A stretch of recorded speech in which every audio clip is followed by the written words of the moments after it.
Hi అండి, నేను మీ Sajida. Welcome to Sajida's kitchen. ఈరోజు వీడియోలో చికెన్తో టేస్టీగా 2 రకాల ఫ్రై రెసిపీస్ని చూపించబోతున్నానండి. 2 కూడా చాలా అంటే చాలా టేస్టీగా ఉంటాయి.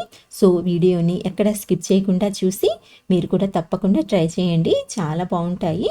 ఇప్పుడైతే మనము ఫస్ట్ రెసిపీ కోసం స్టవ్ ఆన్ చేసుకొని ప్యాన్ పెట్టుకొని ఇందులోకి 1 టీ స్పూన్ మిరియాలు, 1 టీ స్పూన్ సోంపు, అలాగే 1 టీ స్పూన్ వరకు జీలకర్ర కూడా వేసుకోండి.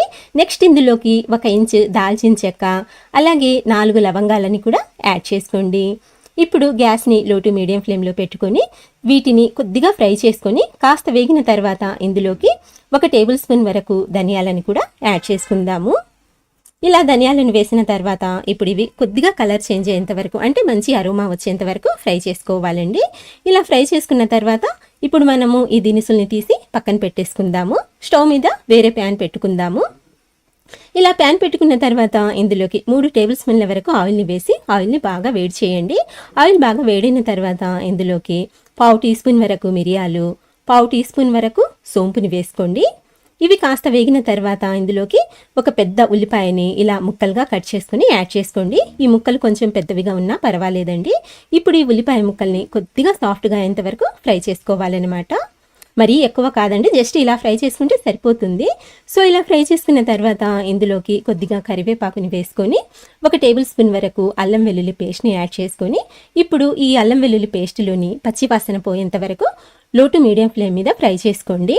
గ్యాస్ని అయితే లో టు మీడియం ఫ్లేమ్లోనే పెట్టుకోండి, అప్పుడే చక్కగా ఫ్రై అవుతుందండి. చూడండి, మనకు అల్లం వెల్లుల్లి పేస్ట్ కూడా చక్కగా వేగిపోయింది. సో ఇందులోకి 1/2 టీ స్పూన్ వరకు పసుపు, 1/2 టీ స్పూన్ వరకు గరం మసాలాని యాడ్ చేసుకొని ఇప్పుడు మరో నిమిషం వరకు వీటిని కూడా ఫ్రై చేసుకోవాలండి. ఇలా వీటిని కూడా చక్కగా ఫ్రై చేసుకున్న తర్వాత ఇందులోకి చికెన్ అయితే యాడ్ చేసుకుందాము. నేను ఇక్కడ 1/2 కేజీ చికెన్ తీసుకున్నానండి. చికెన్ని నీట్గా కడిగి ఇలా ఇందులోకి యాడ్ చేసుకున్న తర్వాత 1 టీ స్పూన్ వరకు సాల్ట్ వేసుకోండి. అలాగే 1 టీ స్పూన్ వరకు కారం కూడా యాడ్ చేసుకొని ఇప్పుడు ఈ స్పైసెస్ అన్ని చికెన్కి బాగా పట్టేలా చక్కగా కలుపుకోవాలి. ఇలా అన్ని చికెన్ ముక్కలకి బాగా పట్టేలా కలుపుకున్న తర్వాత ఇప్పుడు ఇందులోకి మనము కొద్దిగా వాటర్ని అయితే యాడ్ చేసుకుందాము. నేను ఇక్కడ 1/2 గ్లాస్ వరకు వాటర్ వేస్తున్నానండి. కొంచెం పెద్ద గ్లాస్తోనే 1/2 గ్లాస్ వాటర్ అయితే కరెక్ట్గా సరిపోతాయి అన్నమాట చికెన్కి. సో ఇలా వాటర్ని వేసిన తర్వాత ఇంకొకసారి బాగా కలుపుకొని ఇప్పుడు ఈ చికెన్ పైన మూత పెట్టేసి గ్యాస్ని లో టు మీడియం ఫ్లేమ్లోనే పెట్టుకొని 15 నుంచి 20 నిమిషాల వరకు అయితే ఉడికించుకోవాలి. మీరు కావాలనుకుంటే మధ్య మధ్యలో మూత తీసి కలుపుకుంటూ ఉండొచ్చండి, అడుగు పట్టకుండా ఉంటుంది. సో నీళ్లు కూడా ఇంకిపోయాయో లేదో చెక్ చేసుకుంటూ ఉండండి. ఈ లోపైతే మనము ముందుగా వేయించి పెట్టుకున్న ఈ మసాలా దినుసుల్ని మిక్సర్ జార్లోకి ట్రాన్స్ఫర్ చేసుకుని మెత్తటి పౌడర్ లాగా గ్రైండ్ చేసి తీసుకుందాము. చూడండి, ఇలా చక్కగా గ్రైండ్ చేసుకుని ఈ పౌడర్ని అయితే రెడీగా పక్కన పెట్టుకోండి. ఇప్పుడు మనము చికెన్ని చెక్ చేసుకుందాము. ఆల్మోస్ట్ 20 నిమిషాల వరకు అయితే ఉడికిందండి. అలాగే మనకు చికెన్ కూడా చాలా సాఫ్ట్గా అయితే ఉడికిపోయింది, చూస్తున్నారు కదండి. ఇలా మీరు టైం సెట్ చేసుకోకపోయినా చికెన్ మెత్తగా అయ్యేంత వరకు అయితే చెక్ చేసుకుంటూ ఉడికించుకోండి, సరిపోతుంది. ఒకవేళ వాటర్ తగ్గినట్టుగా అనిపించినట్లయితే కొన్ని వాటర్నైనా యాడ్ చేసుకోవచ్చండి. నాకైతే చికెన్ పర్ఫెక్ట్గా ఉడికిపోయింది. సో ఇందులోకి మనం గ్రైండ్ చేసి పెట్టుకున్న ఈ మసాలా పౌడర్ని కూడా యాడ్ చేసేసుకొని ఇప్పుడు ఒక 2 పచ్చిమిరపకాయలని ఇలా సన్నగా పొడవుగా కట్ చేసుకుని వేసుకోండి. ఈ స్పైసెస్ కూడా ఇందులో బాగా కలిసేలా చక్కగా కలుపుకోవాలి. ఇలా అంతా బాగా కలుపుకున్న తర్వాత గ్యాస్ని లో ఫ్లేమ్లోకి టర్న్ చేసేసి 5 నిమిషాల వరకు దీన్ని కంటిన్యూస్గా ఇలా కలుపుకుంటూ ఫ్రై చేసుకోండి. ఇలా 5 నిమిషాల వరకు బాగా ఫ్రై చేసుకొని ఒకసారి ఉప్పు కారం సరిపోయిందో లేదో చెక్ చేసుకోండి. మీరు తినే టేస్ట్ని బట్టి ఈ ఉప్పు కారం అనేది సరిపోకపోతే ఇదే స్టేజ్లో కొద్దిగా యాడ్ చేసుకోండి, సరిపోతుంది. నాకైతే నేను వేసిన అన్ని కరెక్ట్గా సరిపోయాయండి. సో దీన్ని ఇలా బాగా ఫ్రై చేసుకున్న తర్వాత ఇప్పుడు మనం ఫైనల్గా ఇందులో సన్నగా తరిగిన కొద్దిగా కొత్తిమీరని కూడా యాడ్ చేసుకుందాము. చూడండి, చికెన్ ఎంత జ్యూసీగా ఎంత ఎమ్మిగా కనిపిస్తుందో. సో ఇలా బాగా ఫ్రై చేసుకున్న తర్వాత ఇప్పుడు మనము కొత్తిమీరని అయితే యాడ్ చేసుకుందాము. ఈ కొత్తిమీర అనేది కొంచెం ఎక్కువే వేసుకోండి, ఫ్లేవర్ చాలా బాగుంటుందండి. అలాగే కొద్దిగా కరివేపాకుని కూడా యాడ్ చేసుకోండి. ఇలా కొత్తిమీర కరివేపాకు వేసిన తర్వాత లో ఫ్లేమ్ మీద జస్ట్ 1 నిమిషం వరకు అలా ఫ్రై చేసుకుంటే సరిపోతుందండి. ఎక్కువసేపు ఫ్రై చేయాల్సిన పని లేదు. అంతేనండి, స్టవ్ ఆఫ్ చేసేసి వేడివేడిగా సర్వ్ చేసుకున్నట్లయితే రోటీలోకి, రైస్లోకి, ఎందులోకైనా సరే చాలా అంటే చాలా బాగుంటుంది. తప్పకుండా ట్రై చేయండి. అలాగే ఈ రెసిపీ నచ్చినట్లయితే చిన్న లైక్ ఇవ్వండి ఫ్రెండ్స్. సో మనము ఈ చికెన్ ఫ్రైని పక్కన పెట్టుకుని నెక్స్ట్ రెసిపీ కోసం 1/2 kg చికెన్ తీసుకోవాలి. ఈ చికెన్ని ఇలా మీడియం సైజులో పీసెస్లా కట్ చేసుకుని నీట్గా ఒక 4-5 సార్లు కడిగి ఇలా బౌల్లోకి తీసి పెట్టుకోండి. ఇప్పుడైతే చికెన్ని పక్కన పెట్టేసుకొని మనము మిగతా ప్రాసెస్ని చూద్దాము. ఫస్ట్ స్టవ్ ఆన్ చేసి ప్యాన్ పెట్టుకుని ఇందులోకి 4 టేబుల్ స్పూన్ల వరకు ఆయిల్ని వేసి ఆయిల్ని బాగా వేడి చేసుకోండి. ఆయిల్ బాగా వేడిన తర్వాత ఇందులోకి 2 మీడియం సైజు ఉల్లిపాయల్ని ఇలా సన్నగా పొడవుగా కట్ చేసుకుని యాడ్ చేసుకోండి. ఇప్పుడు గ్యాస్ని హై ఫ్లేమ్లో పెట్టుకుని ఈ ఉల్లిపాయ ముక్కలు మంచి గోల్డెన్ బ్రౌన్ కలర్ వచ్చేంత వరకు ఫ్రై చేసుకోవాలండి. అంటే మనము ఇలా ఫ్రైడ్ ఆనియన్స్ని ప్రిపేర్ చేసుకోవాలన్నమాట. ఇలా చక్కగా ఫ్రై అయిన తర్వాత వీటిని ఒక ప్లేట్లోకి తీసి పక్కన పెట్టేయండి. ఇప్పుడైతే ఈ ఆయిల్ని కూడా పక్కన పెట్టేయండి, మనము తర్వాత యూజ్ చేసుకుందాము. ఇప్పుడు మనము చికెన్ని తీసుకుందాము. ఈ చికెన్లోకి 2 టేబుల్ స్పూన్ల వరకు అల్లం వెల్లుల్లి పేస్ట్ వేసుకోండి. తర్వాత 2 టేబుల్ స్పూన్ల వరకు కారం, 1 టేబుల్ స్పూన్ వరకు ధనియాల పొడి, 1 టీ స్పూన్ వరకు గరం మసాలా, అలాగే 1/2 టీ స్పూన్ వరకు మిరియాల పొడి, 1/4 టీ స్పూన్ వరకు పసుపు వేసుకోండి. తర్వాత ఇందులోకి 4 యాలకుల్ని కొంచెం ఇలా ఓపెన్ చేసి వేసుకోండి. ఇలా ఓపెన్ చేసి వేయడం వలన ఆ ఫ్లేవర్ అనేది ఇందులో చక్కగా కలుస్తుందనమాట. టేస్ట్ చాలా బాగుంటుంది. నెక్స్ట్ 2 పచ్చిమిరపకాయలని కూడా ఇలా సన్నగా కట్ చేసుకుని వేసుకోండి. తర్వాత ఇందులోకి సన్నగా తరిగిన కొత్తిమీరని కూడా యాడ్ చేసుకోండి. కొత్తిమీర అనేది కొంచెం ఎక్కువగానే వేసుకోండి, ఫ్లేవర్ చాలా బాగుంటుంది.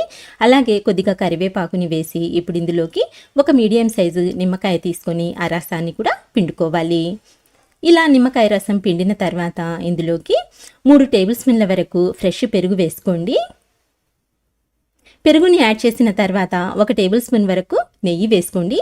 నెయ్యి వేయడం వలన ఈ చికెన్ ఫ్రై టేస్ట్ అనేది చాలా అంటే చాలా బాగుంటుందండి. ఇంకా రుచికి సరిపడా సాల్ట్ వేసుకోవాలి. నేనైతే 1 టేబుల్ స్పూన్ వరకు వేస్తున్నాను.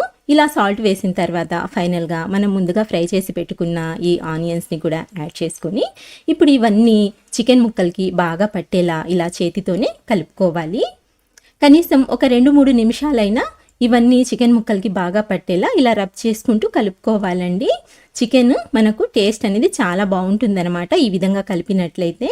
సో ఇలా బాగా కలిపిన తర్వాత ఇప్పుడు దీనిపైన మనము మూత పెట్టేసి కనీసము ఒక అరగంట పాటైనా పక్కన పెట్టుకోవాలి. ఒకవేళ మీ దగ్గర టైం అనేది ఎక్కువగా ఉంటే 1-2 గంటలైనా సరే పెట్టుకోవచ్చండి. నేనైతే అరగంట పెట్టాను. అరగంట తర్వాత మూత తీసి చూపిస్తున్నాను చూడండి. సో చికెన్ని పక్కన పెట్టుకొని స్టవ్ ఆన్ చేసి ప్యాన్ పెట్టుకొని ఇందులోకి మనం ముందుగా ఉల్లిపాయల్ని ఫ్రై చేసుకున్నాం కదండి, ఆ ఆయిల్ని యాడ్ చేసుకోవాలి. అలాగే ఇందులోకి ఇంకొక టేబుల్ స్పూన్ వరకు కూడా ఆయిల్ని వేసుకోండి. ఈ ఆయిల్ బాగా వేడైన తర్వాత ఇందులోకి 1 బిర్యానీ ఆకు ఇలా చిన్న చిన్న ముక్కలుగా తుంచుకొని వేసుకోండి. అలాగే 4-5 లవంగాలు, 2 ఇంచుల దాల్చిన చెక్కని కూడా యాడ్ చేసుకోండి. నెక్స్ట్ 2 మరాఠీ మొగ్గలు, 1 అనాస పువ్వు వీటినైతే వేసుకొని వీటిని కాస్త చిటపటలాడేంత వరకు ఫ్రై చేసుకోవాలి. ఇలా ఇవి కాస్త వేగిన తర్వాత ఇందులోకి మనం ముందుగా మ్యారినేట్ చేసి పెట్టుకున్న చికెన్ని యాడ్ చేసుకుందాము. ఇలా మొత్తం చికెన్ని వేసుకున్న తర్వాత బౌల్లో కొద్దిగా నీళ్ళని పోసుకొని కడిగి ఆ నీళ్ళని కూడా వేస్తున్నానండి. ఎక్కువ నీళ్ళైతే వేయొద్దండి, జస్ట్ ఒక 2 టేబుల్ స్పూన్ల వరకు నీళ్ళని వేసుకుంటే సరిపోతుంది. ఎందుకంటే ఈ చికెన్ ఫ్రైలోకి మనము వాటర్ అయితే అస్సలు వాడము అన్నమాట. సో ఇందులోని స్పైసెస్ సరిపోతాయి. ఇలా చికెన్ని వేసుకున్న తర్వాత అంతా ఒకసారి బాగా కలుపుకొని చక్కగా కలిసేలా కలుపుకోవాలన్నమాట. ఇలా కలుపుకొని ఇప్పుడు పైన మూత పెట్టేసి గ్యాస్ని లో టు మీడియం ఫ్లేమ్లోకి అడ్జస్ట్ చేసుకొని ఒక 5-6 నిమిషాల పాటు ఉడికించుకోండి. ఇలా 5 నిమిషాలు ఉడికించుకున్న తర్వాత ఒకసారి మూత తీసి చూపిస్తున్నాను చూడండి. ఇందులో మనకు ఎన్ని నీళ్ళు అనేవి రిలీజ్ అయ్యాయో చూడండి. అసలు మనం నీళ్ళైతే వేయలేదు కదండి, అయినా సరే చికెన్లో నుంచి మనకు ఇలా వాటర్ అనేది రిలీజ్ అవుతుంది. సో ఈ వాటరే సరిపోతుందన్నమాట చికెన్ ఉడకటానికైతే. ఇలా ఇంకొకసారి బాగా కలుపుకున్న తర్వాత మళ్ళీ మూత పెట్టేసి గ్యాస్ని మీడియం ఫ్లేమ్లోకి అడ్జస్ట్ చేసుకొని 10-12 నిమిషాల వరకు మధ్యలో మూత తీసి కలుపుకుంటూ ఉడికించుకోండి. ఎందుకంటే అడుగు పట్టకుండా ఉంటుందన్నమాట. ఇలా ఒక 10-12 నిమిషాలు ఉడికించుకున్నట్లయితే చికెన్ మనకు కాస్త దగ్గరకు వస్తుంది. నీళ్లు చూడండి దాదాపుగా అన్నీ ఇంకిపోయాయి, ఇంకా లైట్గా కొన్ని ఉన్నాయన్నమాట. ఇప్పుడైతే ఒకసారి బాగా కలుపుకొని ఉప్పు సరిపోయిందో లేదో చెక్ చేసుకోండి. నాకైతే కొంచెం తగ్గినట్టుగా అనిపించిందండి. సో నేనైతే కొద్దిగా సాల్ట్ని అయితే యాడ్ చేస్తున్నాను. ఇలా సాల్ట్ ఇదే స్టేజ్లో యాడ్ చేసుకున్నట్లయితే కరెక్ట్గా సరిపోతుందండి. సో ఇలా మనము సాల్ట్ యాడ్ చేసుకొని బాగా కలుపుకుంటూ ఇప్పుడు దీనిపైన మూత పెట్టకుండా బాగా దగ్గరికి వచ్చేంత వరకు, అంటే ఈ వాటర్ అంతా ఇంకిపోయేంత వరకు మనము ఇలా కలుపుకుంటూ ఫ్రై చేసుకోవాలి. చూడండి, ఇక్కడ మనకు నీళ్ళన్నీ ఎగిరిపోయాయి, అలాగే చికెన్ డ్రైగా అయిపోయింది. సో ఇంతవరకు ఉడికించుకుంటే సరిపోతుందండి. ఇంకా ఎక్కువ ఉడికించుకున్నట్లయితే ఇది కొంచెం పొడి పొడిగా అయిపోతుందనమాట. ఇదే స్టేజ్లో మనము స్టవ్ ఆఫ్ చేసేసినట్లయితే చికెన్ అనేది మనకు జ్యూసీగా చాలా టేస్టీగా ఉంటుంది. ఇది రైస్లోకి తినొచ్చు, రోటీలోకి తినొచ్చు, లేదా గారెల్లోకి కూడా సర్వ్ చేసిన చాలా టేస్టీగా ఉంటుందండి. సో ఇప్పుడైతే స్టవ్ ఆఫ్ చేసేసి వేడివేడిగా సర్వ్ చేసుకున్నట్లయితే ఎంతో టేస్టీగా ఉండే స్పెషల్ చికెన్ ఫ్రై అయితే రెడీ అయిపోయింది. సో మీరు కూడా తప్పకుండా ట్రై చేయండి. చూశారు కదండి ఇవాల్టి వీడియో. రెండిట్లో మీకు ఏది నచ్చిందో నాకు చిన్న కామెంట్ చేయండి. అలాగే ఫ్రెండ్స్, మీకు నా వంటలు నచ్చినట్లయితే మన ఛానల్ని మర్చిపోకుండా సబ్స్క్రైబ్ చేసుకోండి. ఇంకొక మంచి రెసిపీతో మంచి వీడియోతో మళ్ళీ కలుస్తాను. అంతవరకు బాయ్ అండి. Thank you for watching.